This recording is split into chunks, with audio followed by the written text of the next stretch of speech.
Ok, bueno, buenas noches. Continuamos con la segunda clase de Mateo. Eh, no sé si pudieron, alguno pudo hacer la lectura que teníamos ahí o escogió, había una tareita, ¿verdad?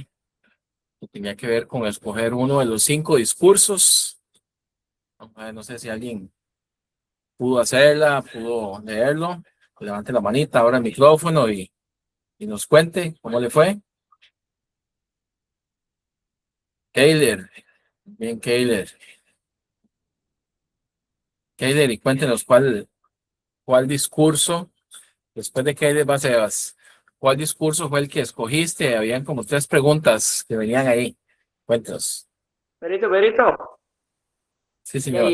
aquí hay tres y por uno pagan todos, ¿no? Usted, No, se- no, u- los usted tres es el lo vamos host a, ahí. los tres la vamos a tirar, entonces ahí empieza papi. Ok. Qué toque, Adelante, papi. Ujú. Bueno, nosotros en realidad hicimos todos ahí un poquito de todo, pero nosotros no estamos hablando para que también dar espacio. Vamos a pasar con el primero, que es el Sermón del Monte, que es el primero que está en la Biblia, en estas hermosas historias. Bueno, ahí nosotros analizando un poquito este mensaje, según una pregunta que era, ¿cuál, ¿cuál crees que es la idea principal en ese discurso? Bueno, nosotros pensamos que Jesús explica que la verdadera obediencia a Dios no consiste solamente en cumplir reglas, sino transformar el corazón. Al final, sabemos que Jesús les cambió a ellos totalmente lo que estaban pensando y más bien les puso, digamos que otras cosas más pesadas y creo que lo que buscaba era que cada quien de nosotros transformamos el corazón. Pregunta vos, según el contexto, ¿a quién estaba hablando Jesús? Bueno, en el contexto tenemos a mucha gente, judíos, estaban los discípulos y estaban la gente que llegó a ese monte, ¿verdad? Pues posiblemente tenía gente de todo lado, no solamente era una específico, pero sí, nosotros pusimos que los judíos y discípulos. Y la pregunta 3, ¿qué aprendo y aplico a nosotros? Dice que ser obediente, reglas. El cristiano tenemos, yo toda la vida, en mi vida, son reglas y reglas y reglas que tenemos en realidad. No puedo hacer esto, no puedo hacer esto, no puedo hacer aquello, pero al final Jesús lo que dice es dejarme que Jesús me transforme mi corazón, para después amarlo, no amarlo de una manera genuina. O sea, cuando me transforma, hay cosas que en la vida tenemos consecuencias, broncas que nosotros compramos, pero qué lindo cuando Él o cuando dejamos que Dios nos forme y nos haga su voluntad. Y creo que eso es lo mejor creo que es lo que nos llevamos desde este mensaje. Ok, muy bien, Luis. Muchas gracias. No sé si está hablando por toda la familia o alguno de los que están ahí en medio. Keiler, ¿quieren aportar algo? ¿O ese I mismo may give, discurso? ok, va a hablar de otro discurso. Ok, adelante, May. Bendiciones, Mateo 10. Bueno, ya las preguntas las conocen. La idea principal es predicar el evangelio, ¿verdad? Que era lo que hablamos un poquito la semana pasada, sobre el reino de los cielos acercado, mediante la instrucción de Jesús, ¿verdad? Que él daba instrucciones, que usted también lo recalcó bastante. Luego, esto para mí les habla a los discípulos, ¿verdad? Pero ahora nosotros lo tomamos pues para nosotros. Y el tercer punto, que es el más importante, el que usted siempre recalca, es que estamos en misión. Todo el apóstol Pedro lo saqué. Ahora paso por la ofrenda. Okay, Muy bien, papi. muy bien. ¿Qué sacó? Eso, Keiler. Vamos.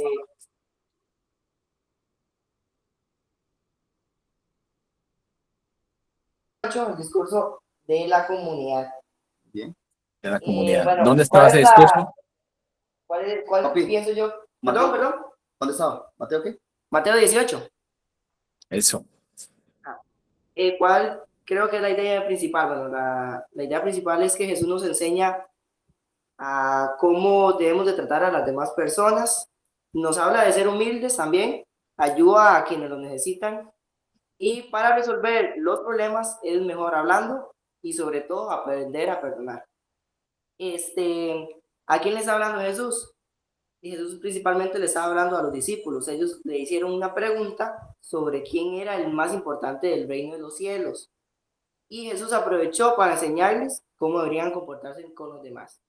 Y ¿qué aprendo y explico a mi día? Le aplico, perdón. Yo aprendo que no debo creerme más que los demás y la verdad que tengo que aprender a perdonar y no llevar ese enojo para siempre. Que cuando tengo un problema con alguien es mejor hablarlo y solucionarlo de una vez. Ese es mi bebé. Eso, muy Qué bien. manera. Solo nos faltó Nati ahí, ¿verdad? No sé si por ahí está. Ahí está escuchando, está aprendiendo. Eso. Bueno, ¿algo más que quieran agregar, familia Sánchez Jiménez? Todo en orden. Si no, les damos un fuerte aplauso. Damos un aplauso muy bien a la familia Sánchez Jiménez, muy bien. Ahorita vamos a detallar algunas cositas por ahí, Esos son entre aplausos todos, pero virtuales. sí, yo sí puedo hacer aquí. Muy bien, gracias. Sebastián Murillo Jiménez, no sé si está solito o ahí, o está acompañado. Ahí me escucha, Pedrito. Fuerte y claro. Sí, no, bueno, ahorita sí estoy, yo estoy solo, mi mamá está en el cuarto de ella, pero aquí estamos conectados los dos. Por ahí la Es, veo también. sí, bueno, Dino, yo el sermón que escogí fue el discurso de las parábolas, el de Mateo 13. Eh, bueno, este ya es un discurso que realmente lo he escuchado bastantes veces, ¿verdad? Sin embargo, para esta ocasión hice dos comparativas, ¿verdad? Bueno, usé la Reina Valera y usé mi Biblia, que es la nueva versión internacional. Realmente es similar, solamente son algunas palabras lo que cambia. Pero bueno, respondiendo a las preguntas, la idea principal del discurso, bueno, en este caso hay varias parábolas, bueno, él habla de varias parábolas, ¿verdad? Básicamente el discurso lo que habla es que él está hablando en parábolas para que no, o sea, él habla en parábolas, pero no es para todo mundo, no es cualquiera que entienda el mensaje que él quiere transmitir y también lo hace para cumplir la profecía de Isaías, si no me equivoco. Este, Sí, es. sí, entonces, bueno, pues sí es la idea del discurso en general, bueno, como son varias parábolas, es que, bueno, y que el que tiene oídos para oír que oiga, básicamente. Eh, la segunda pregunta, en este caso Jesús le está hablando a una multitud y también aparte le habla a sus discípulos, ¿verdad? Que los discípulos le preguntan que ellos quieren entender qué significa la parábola, él les explica después qué significa la parábola.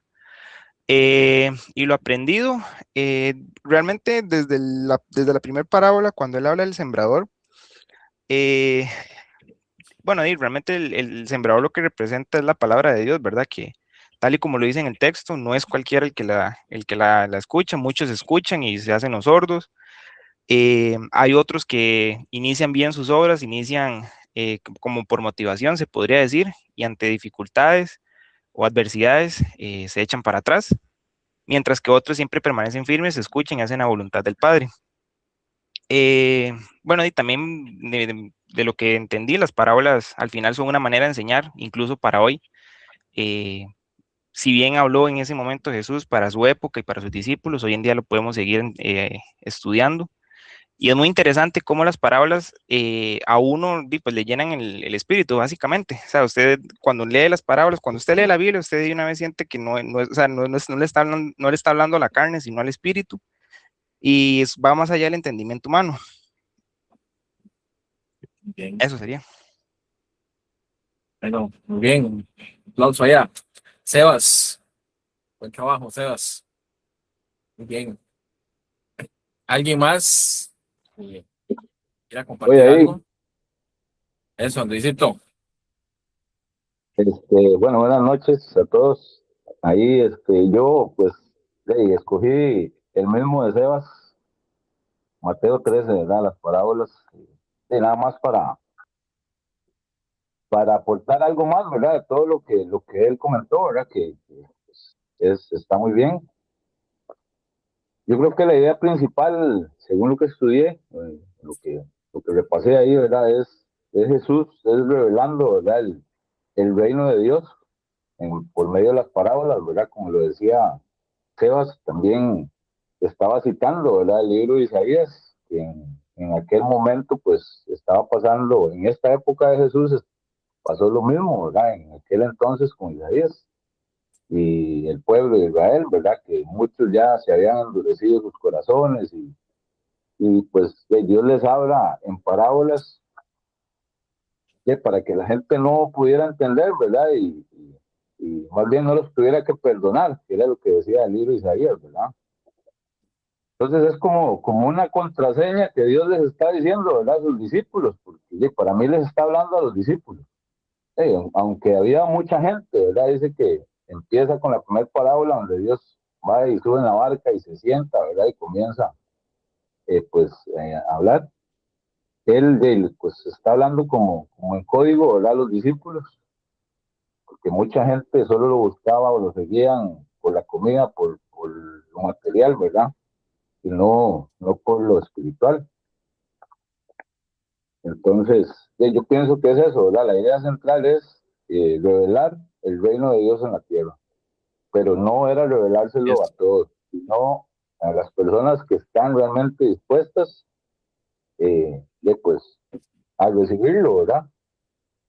Y en este tiempo también mucha gente lo rechazó, la mayoría lo rechazó, ¿verdad? Principales, sacerdotes, los escribas y todos, muchos lo rechazaron, pero el grupo de él ahí estaba, ¿verdad? Aunque en algunos momentos tampoco lo entendieron muy bien, pero siempre estaban ahí pegados. Entonces, en la tercera pregunta, ¿qué aprende uno, qué puede uno poner en práctica? Es hacer como los discípulos, estar ahí pegado. eh, Van a venir las situaciones, pero tratar de estar siempre ahí, ¿verdad? Firme, eh, no dejando que nuestro corazón se endurezca y nuestra sensibilidad hacia el espíritu pues vaya disminuyendo, sino que más bien sea fortalecido cada día más. Muy bien. Eso, Andrei. Aplausos para Andrei. Muy bien, muy bien. Qué bueno. ¿Alguien más que quiera también que haya escogido alguno de los 5 sermones o que quiera aportar algo? Ok. Bueno, bueno, había otra que era opcional, ¿verdad? Si había algún versículo de esos que les Pedrito, llamó perdón, la... Pedrito. Ah, adelante, Campitos. Perdón, es que estaba buscando ahí algo de un versículo, entonces me estaba Adelante, escuchando. adelante, lo escuchamos. Ok, Mateo 18. Este, Ok. ¿Cuál es ese? ¿Cuál sermón? eh,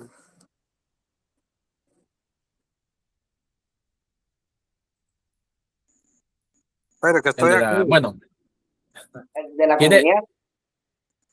Exactamente. Le ponen algunos diferentes nombres, pero digamos que el de la comunidad, exactamente. Ok, sí, vida en comunidad. Busqué un poquito de ayuda y también dice vida en comunidad, en humildad, perdón y cuidado a los demás. A la primera pregunta. Ok, muy bien. ¿A quién estaba hablando Jesús? Ahí sí tengo, bueno, a los discípulos, porque dice que los discípulos llegaron, pero ¿a quién más, Pedrito? Ahí sí tengo mis dudas de acuerdo al contexto. Ok, bueno, ¿qué, qué nos dice el texto justamente? Vamos a ver, Mateo 18. Si alguien aprovecha lo que nos dice Luis. Por ejemplo, si vemos en el capítulo 18, versículo 1, dice, en aquel tiempo los discípulos vinieron a Jesús. Entonces Ajá. ahí nos está diciendo a los discípulos en específico, aunque posiblemente mucha gente también escuchaba, pero dice a los discípulos. Ok, sí, ahí era por ahí andaba lo que yo estaba viendo, pero sí tenía esa duda, gracias. Y después, ¿Ok? abarcando ya casi que todo el capítulo, donde dice que aprendo, que aplico y bueno, aquí habla de varias cosas. Primero que nada, considero que la humildad, la sencillez, cuando Jesús pone de ejemplo a un niño, bueno, ya hay que ver un niño cuando, por ejemplo, cuando se corrige o alguien le hace algo, lo que sea, la sencillez, la inocencia que tiene un niño, la sencillez que deberíamos de tener si estamos en Cristo, todo lo que conlleva eso, que muchas veces pues algo nos hacen y la tendencia humana va a ser pues uno sentirse herido y querer devolver algo que no es conveniente y algo que no está bien. Entonces Jesús nos enseña a lo bueno que sería eso. Después de ahí el perdón, porque habla ahí de lo que debía a alguien, llegan y lo perdonan y aún así empezó a maltratar a otra persona. Pero los misericordiosos que deberíamos de ser, la humildad que deberíamos de tener, el perdón que siempre debe estar. Entonces considero que nos enriquece bastante el 18. Ok, súper. Aplauso para Luisito. Bien hecho, Luisito. Bien, Gracias. bueno. ¿Listo? ¿Alguien más? Qué interesante, ¿verdad? Cuando hacemos un ejercicio como este, porque obviamente, de Mateo, lo decíamos desde la clase anterior, es uno de los evangelios más enseñados, de hecho, en su momento, y por qué no todavía, se fue llamado como uno de los favoritos de la iglesia por ese carácter tan discursivo, lo que llaman pedagógico, ¿verdad? Había mucha enseñanza en Mateo, y lo vemos justamente que está enmarcado en estos 5 discursos.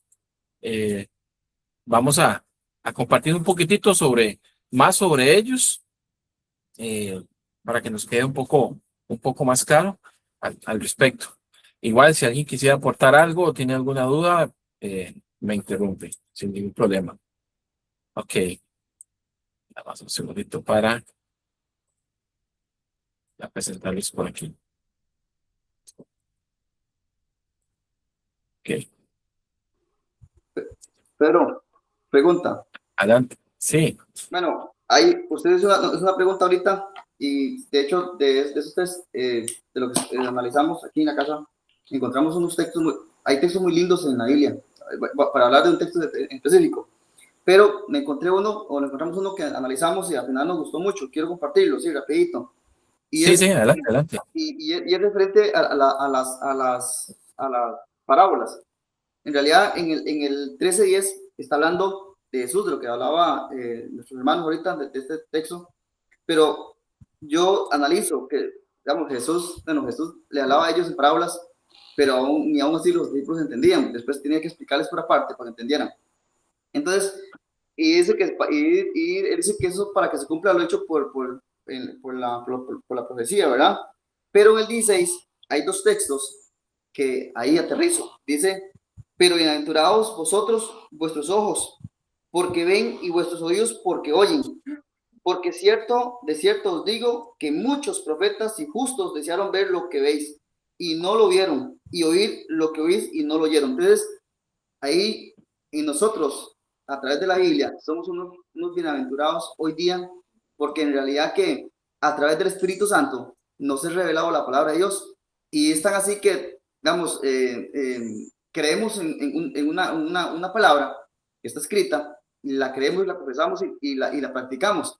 Entonces, qué hermoso es saber que hoy día, fuera de esta ciudad o este lugar donde Jesús anduvo, nosotros los gentiles, los que no éramos pueblo, que hoy tengamos la bendición de ser bienaventurados, de poder tener la palabra de Dios, que la leemos, que la escuchamos, y que hay alguien que se llama el Espíritu Santo que nos convence de amar a un Dios que no vemos, que está fuera de nuestra cultura, fuera de nuestro círculo. Totalmente estamos al otro lado del charco. Y que esa palabra, mira, es que cuando leímos esto nos quedamos pensando, porque los profetas, muchos de ellos anhelaban ver a Jesús. Los que pudieron ver no quisieron verlo, pero nosotros, aquellos que éramos insignificantes, Dios nos dio la oportunidad de poder amar lo que hoy conocemos como Biblia, Jesús, lo que hizo, ¿verdad? Y qué hermoso, porque hoy día mucha gente no Claro. cree en Jesús.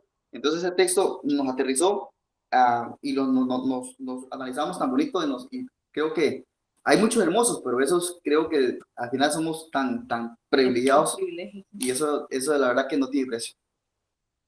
Sí, muy bien, muchas gracias Luis por compartirlo y es un regalo, es preciosa la palabra cuando tal vez nos sumergimos y tal vez en el curso estamos sobrevolando muchas cosas nada más, ¿verdad?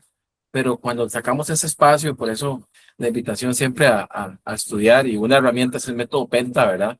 De pensar, de explorar y demás. Cuando hacemos este ejercicio, ¿verdad? Como el que está comentando Luis, nos damos cuenta de un montón de tesoros que están ahí y parte de la dinámica de, con esas tres preguntas que pueden haber más, que le podemos hacer al texto, es justamente eso, escarbar, como esos mineros que andan detrás de un tesoro, cavar y darnos cuenta, bueno, a quién estaba dirigido, qué aprendo, y nos damos cuenta de estas cosas, ¿verdad? Dice que deseaban ver y oír lo que en ese momento ellos estaban viendo y oyendo, pero hoy nosotros lo vemos y lo oímos tan claro. Hay un tema que posiblemente, si Dios nos lo permite y después de que avancemos con estos dos cursos, hay un tercer o un cuarto módulo que se llama el módulo eje, que es, por sus siglas, Estudio de Jesús en los Evangelios, donde vamos a estudiar la persona de Jesús, quién era Jesús de Nazaret y cómo Dios se revela en la persona de Jesús, ¿verdad? ¿Cómo es Dios? Como Jesús. Y bueno, de eso trata el módulo de eje y vamos a estudiar a profundidad eso cuando estemos por ahí. Muchas gracias, Luis. Bueno, para hacer un resumen de estos 5 discursos, porque en realidad, como decía Sebas, esta vez uno lo ha leído muchas veces, pero por eso es palabra viva, palabra de Dios, porque cuando vas al texto, una vez más, incluso yo les invito que el sermón que ya se estudiaron, que lo vieron, vuelvan a verlo y es como cuando vuelves a ver una película, ¿verdad? Encuentras un montón de cosas que no viste la primera vez y Dios nos habla siempre. Después es tan precioso la Biblia, la palabra de Dios, porque usualmente cuando vamos a un libro cualquiera, tú estás leyendo el libro. Pero cuando venimos a la Biblia nos está leyendo a nosotros, nos está enseñando a nosotros, nos está diciendo por dónde ir, por dónde no ir, etc. Y bueno, el Sermón del Monte dice algo muy interesante, digamos, incluso yéndonos al capítulo 5, ¿verdad? Que es donde está, en el versículo 1 y 2, tal vez a la pregunta incluso a quién estaba dirigido. Obviamente, en su contexto original, que es como la pregunta, en el versículo 1 y 2 incluso nos dice, ¿verdad? Viendo la multitud, subió al monte y sentándose, les enseñaba y menciona ahí a sus discípulos. Entonces, sí, posiblemente, y hay mucha gente que está alrededor, pero principalmente cuando Jesús ve a la multitud, y recordemos que venimos del capítulo 4, donde Jesús estaba sanando, venía gente de todo lado, Jesús estaba reprendiendo y echando fuera demonios, y dice el capítulo 1, versículo 1, que viendo la multitud, subió al monte y sentándose les enseñaba, se les enseñaba a sus discípulos. Creo que lo menciona así en específico, ¿verdad? Entonces, es un discurso que Jesús, sus principales oyentes, los más cercanos son sus discípulos, les está hablando a ellos, pero con los ojos puestos también en la necesidad que había en la multitud. Algunos detalles de este discurso que abarca 3 capítulos, capítulo 5, capítulo 6 y capítulo 7, pues nos habla de las bienaventuranzas que son muy conocidas, que si vemos en detalle, por tiempo no lo podemos hacer, muchas de estas bienaventuranzas tienen eco en el Antiguo Testamento. Si vemos usualmente en el pie de página que tiene su Biblia o a la par, hay muchas de estas cosas que están en Isaías, que están en Salmos. También nos habla de ser sal y ser luz, que tienen toda una connotación, ¿verdad? ¿Para qué servía la sal? ¿Qué era la luz? ¿Verdad? Eso se habla de que él no vino a abrogar la ley o a romper la ley o a deshacer la ley, ¿verdad? Como dice tal cual el texto, sino que más bien él vino a cumplirla, ¿verdad? Entonces, Y Jesús usaba un lenguaje, eso es importante decirlo, muchas veces usó el lenguaje de los profetas, pero él también era un rabí, un maestro. Y por ejemplo, nos encontramos en este discurso, oísteis que fue dicho, mas yo os digo tal cosa. Por ejemplo, oísteis que fue dicho, ojo por ojo, diente por diente. Eso era una ley que habían puesto en aquel momento para establecer equidad en los castigos, porque antes no había equidad. La ley viene a decir, ok, vamos a ser justos. Sin embargo, Jesús dice, oísteis que fue dicho, mas yo les digo, que te pega por una mejilla, ponle la otra. Si tu adversario te obliga a llevar la capa por una milla, lleva la dos, etcétera. Entonces, Jesús aquí lo que está mostrando, él se está mostrando como un rabino, de alguna forma como un legislador. Este sermón de las bienaventuranzas, cuando Jesús está dando el código de ética o de moral, que al final así se le llama también el sermón del monte, está actuando como un legislador, como alguien que se sienta y empieza a dar las instrucciones de cómo funciona, ¿verdad? Y era algo muy típico de los rabinos de la época también, porque ellos daban su interpretación de la palabra.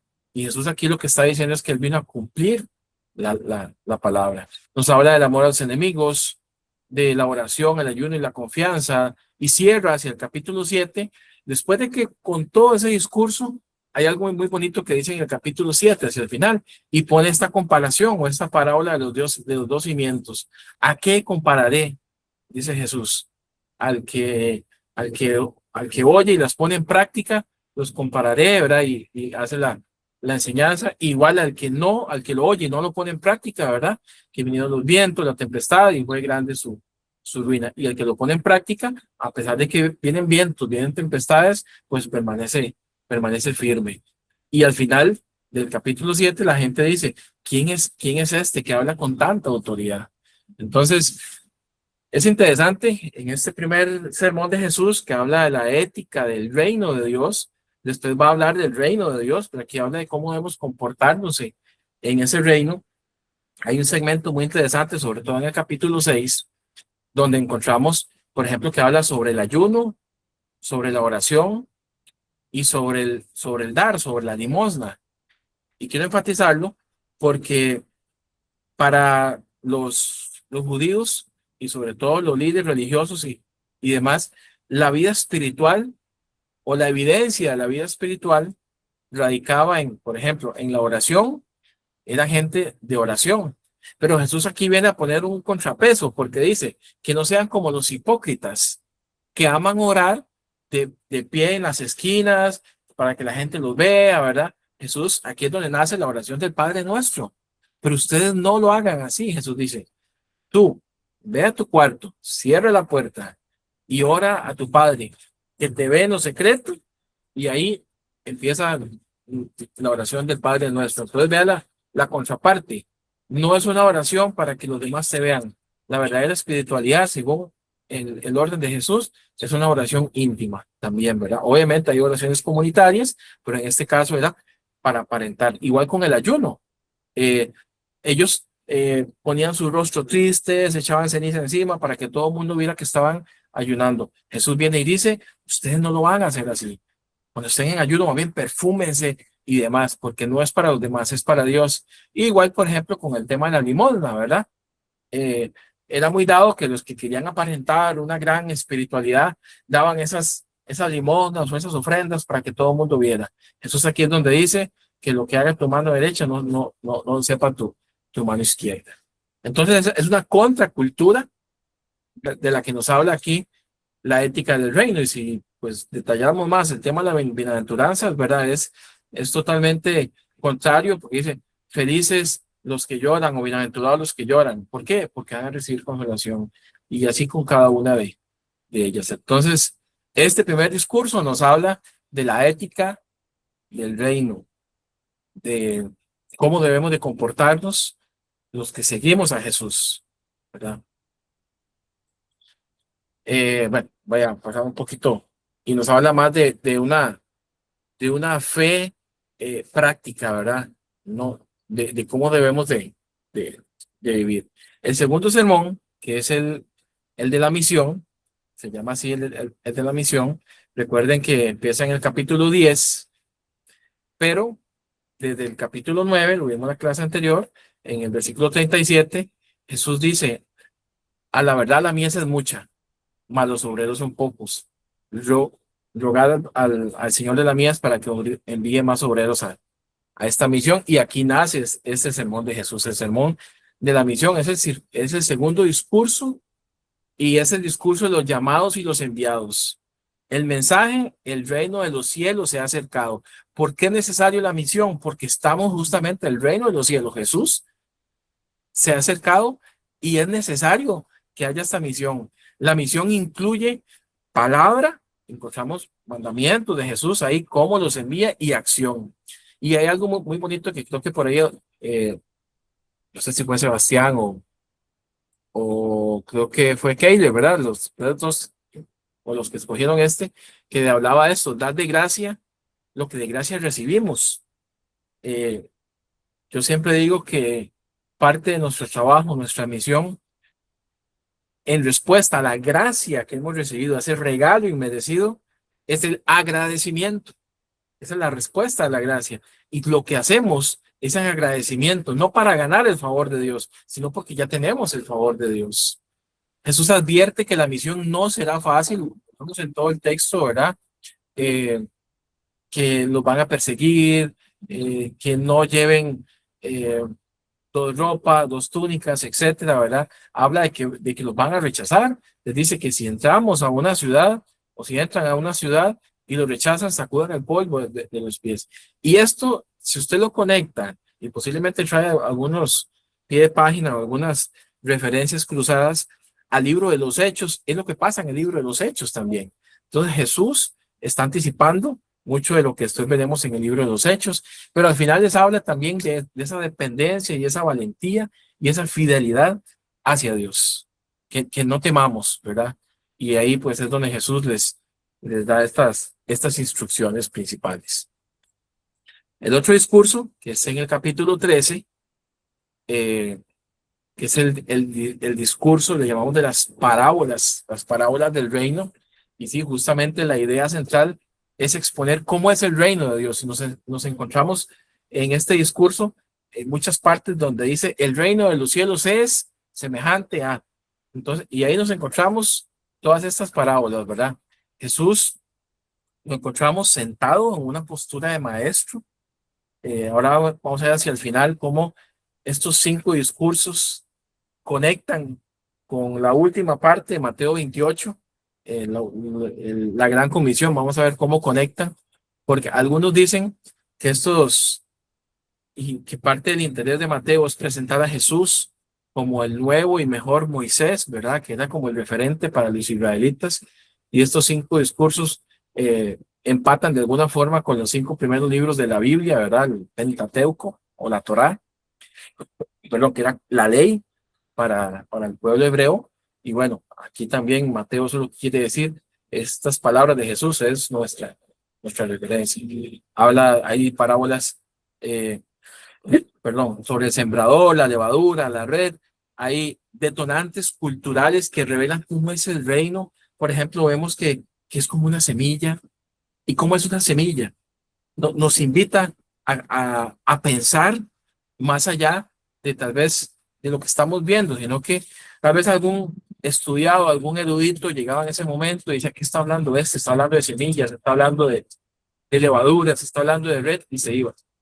Pero Jesús conectaba con la gente humilde, que desde que empezaba a hablar de esas cosas, ellos decían, mira, sí, yo soy un sembrador, yo tengo que amasar en casa, yo soy un pescador. Entonces conectaba con ellos y despertaba el interés y empezaba a revelar los secretos del reino a través de detonantes culturales, de cosas de la cotidianidad. Les mostraba y les decía, bueno, el reino es como una semilla. ¿Cómo es una semilla? Una semilla tiene que ser enterrada, tiene que morir, pero empieza a crecer y es un proceso. Y así muchas de las demás parábolas empiezan a tomar sentido cuando nos sentamos a escuchar con atención qué es lo que pasaba con ellos. Es el centro, este discurso es el centro de los otros 4, y es interesante que la palabra reino aparece, bueno, en el griego es basilea, aparece 51 veces en Mateo y 32 de ellas aparece como el reino de Dios. O sea, esto, por ejemplo, si un libro como el de Mateo tiene 28 capítulos y que esta palabra aparezca 51 veces, o sea, nos está diciendo algo. Mateo, de alguna forma, es el evangelio que nos trae o nos muestra cómo es el reino de los cielos. El cuarto discurso, que es el que llamamos el discurso de la comunidad, que está en el capítulo 18, es muy interesante porque nos habla de muchas cosas que tienen que ver con la vida de la iglesia. Jesús aquí le está hablando, los que están más cercanos son sus discípulos, y lo que mencionaban varios de ustedes, Carlos también en un capítulo lo mencionaba, del ser como niños.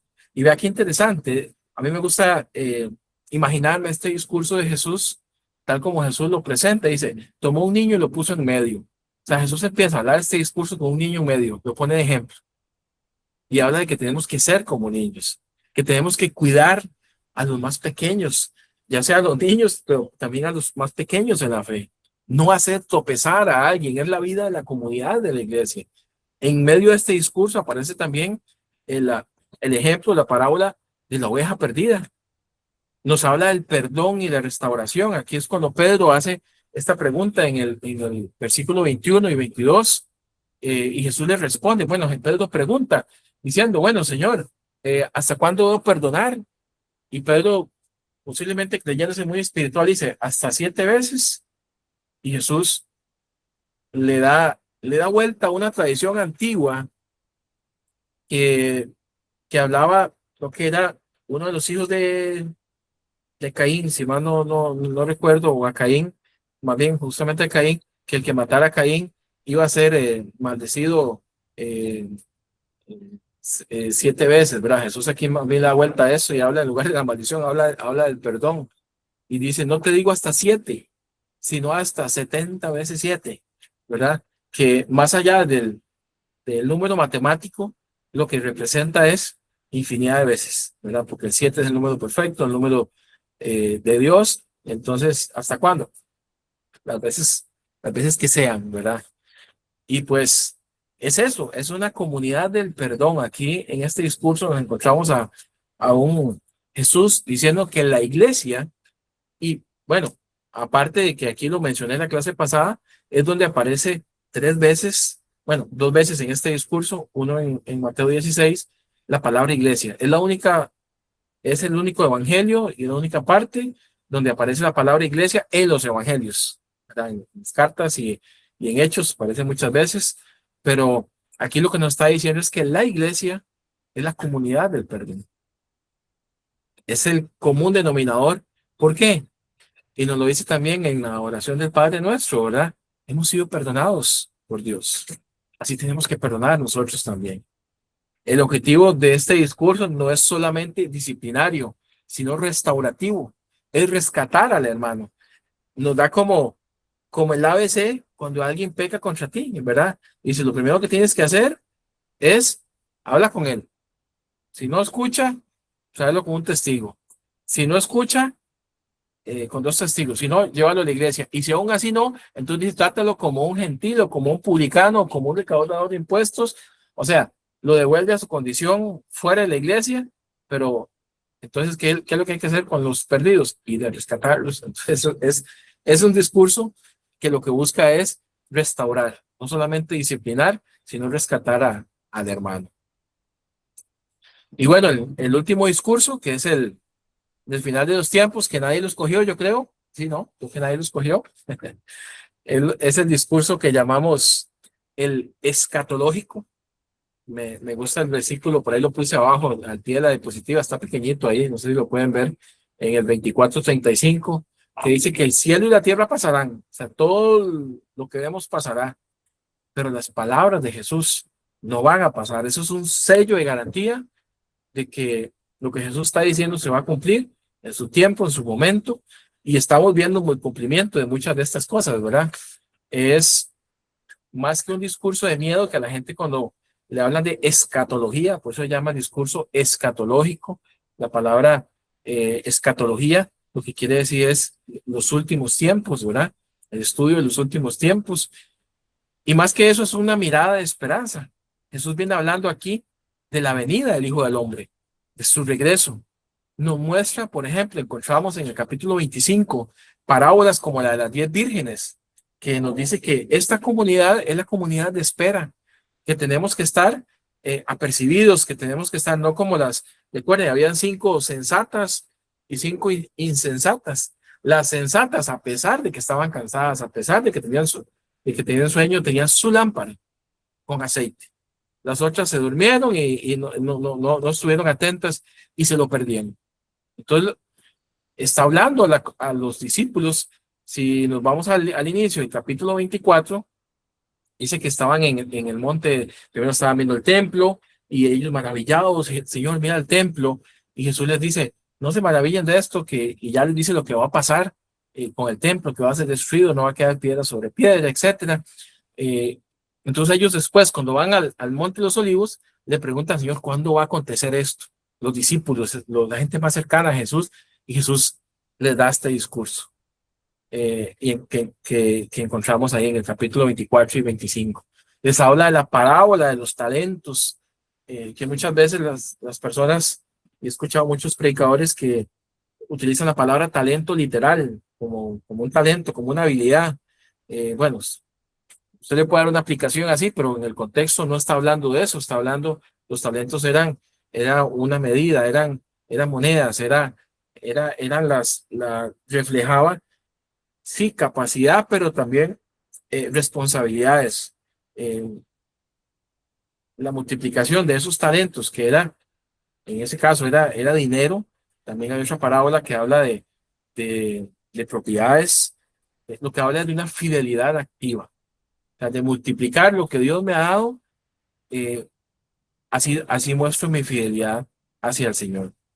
Habla del juicio sobre las naciones, qué va a pasar, y también nos trae como esa tensión teológica, ¿verdad? Que hablamos en Apocalipsis, divide el ya, de que ya está aquí el reino, pero todavía no, ¿verdad? La escatología de Mateo no produce miedo, sino más bien produce esperanza, vigilancia y fidelidad. Es algo importante que Mateo está resaltando aquí. Y en el versículo 13 del capítulo 25, cierra con algo muy bonito, menciona, dice, velad pues, porque no sabemos el día ni la hora en que el Hijo del Hombre ha de venir. O sea, esto es una advertencia, porque no sabemos el día ni la hora. Tenemos que estar atentos, velando, en misión, comportándonos como nos decían en el Sermón del Monte, viviendo en comunidad, esa comunidad del perdón, pero entendiendo que los tiempos se acaban, ¿verdad? Y que tenemos que estar atentos. Entonces, pues, ese es como un resumen general, ¿verdad? Esos 5 discursos. Después de ahí, ya sigue el capítulo 26 al 28, que nos habla de la pasión, la muerte y la resurrección de Jesús en el contexto de la Pascua, en la Pascua judía. Aparece ya con más detalle, y esto es interesante porque es algo que se resalta en todos los evangelios, en los 4 evangelios. Tal vez la estructura de cada uno es diferente, pero aquí en la última semana de Jesús es casi cronológico prácticamente, desde lunes hasta domingo, y los 4 evangelios coinciden en mucho de esta narrativa, porque obviamente también es lo que tenía más fresco. Al final, todo lo que encontramos de ahí para atrás, lo que nos lleva a esto, a la cruz, a la muerte, a la sepultura, pero también a la resurrección de Jesús. Y nos encontramos dentro de ese proceso, ¿verdad? Que pues, por tiempo no podemos como adentrarnos tanto ahí, ¿verdad? Sobre el ser testigos, ¿verdad? Los primeros testigos son las mujeres. Impensado que en el siglo I, donde por ejemplo, en un juicio romano, el testimonio de la mujer no valía, así era en esa época, y que los evangelistas escojan a mujeres como las primeras testigos de la resurrección, pues eso solamente nos dice algo. Era en ese contexto el peor testigo que usted podía poner, a menos que fuera justamente verdad lo que tenía que decir. Y no había razón para ocultarlo. Ellas fueron las testigos y también es un llamado precioso, ¿verdad? Para las mujeres, ¿verdad? De ser testigos de Jesús. Y al final, pues lo que nos muestra es la victoria, se confirma su identidad y misión.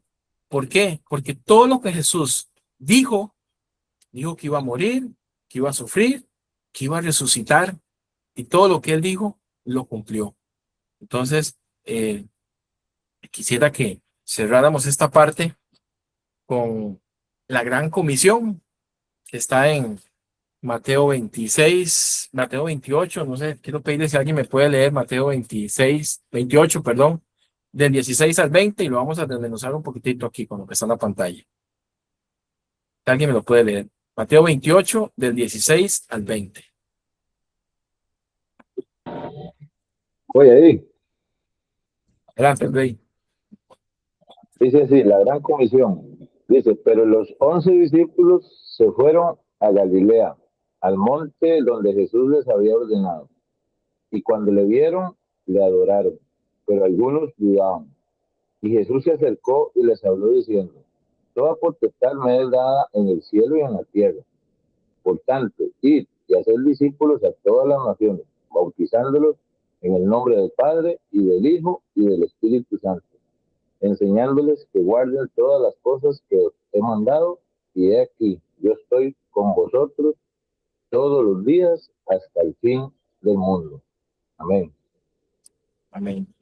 Qué lindo, ¿verdad? Como cierra el Evangelio de Mateo y ver la genialidad literaria de Mateo y el Espíritu Santo, que es el autor, ¿verdad? De todo esto.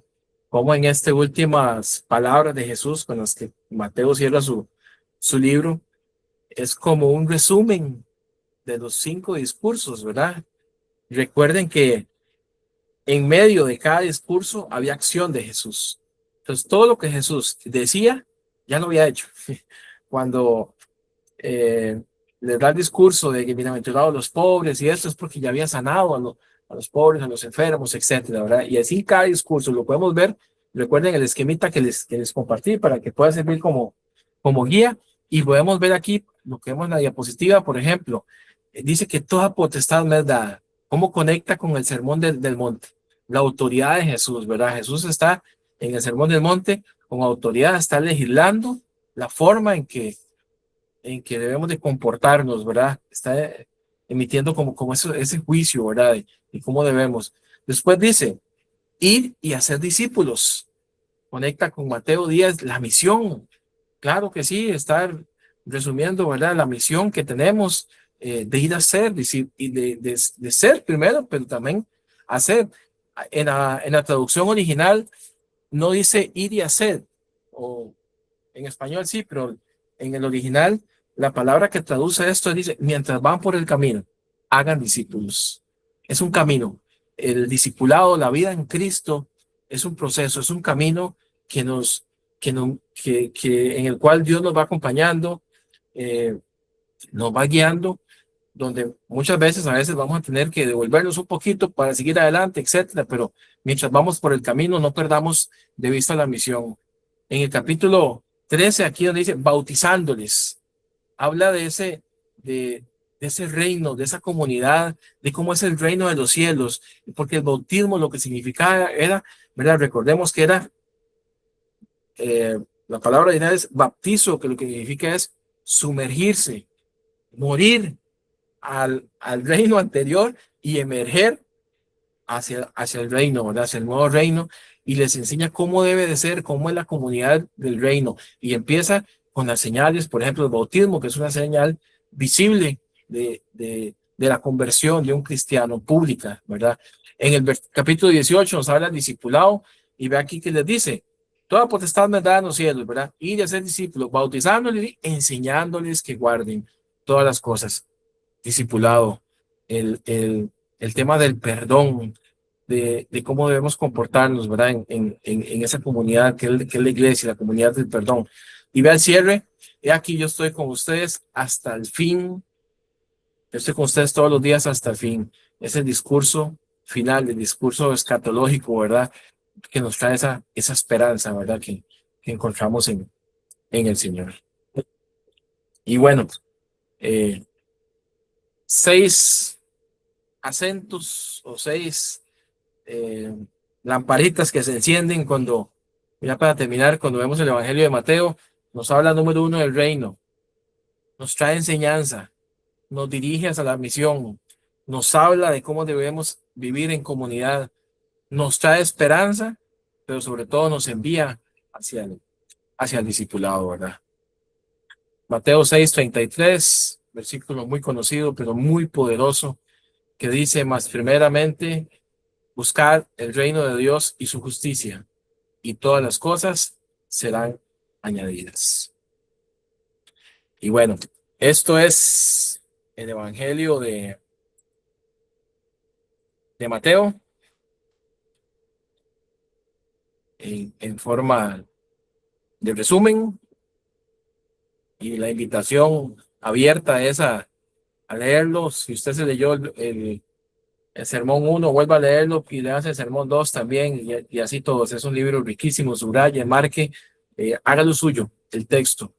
Y sobre todo, principal consejo que puedo darles, obviamente hay herramientas, la hermenéutica, la exégesis, pero oren. Cuando te acercas a la Biblia, ora y pide el Espíritu Santo. La Biblia es el único libro que lo lees junto con el autor. Usted puede leer un montón de libros de otros autores, pero no están presentes. La Biblia lo lees con el autor presente, que es el Espíritu del Señor. Amén. Bueno, cerramos. ¿Qué les parece, Mateo?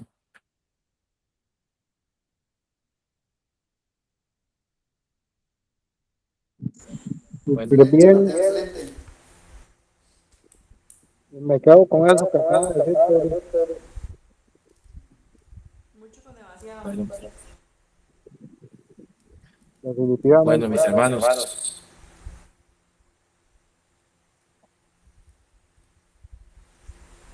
Listo. Bueno, por ahí escuchamos un feedback ahí excelente, pero bueno, listo, familia. Por ahí ya nos preparamos entonces para el próximo. No sé si escucho ahí. Nos preparamos para el próximo miércoles, si Dios lo permite. Vamos con Marcos. Preparémonos porque Marcos es un libro lleno de acción. Los invito a que lo vayan leyendo también, para que nos familiaricemos con el texto y sus contextos y demás. Dios les bendiga y nos vemos, si Dios lo permite, el próximo miércoles. Que tengan una excelente semana. Hasta luego. Bendiciones. Buenas noches. Bye, bye.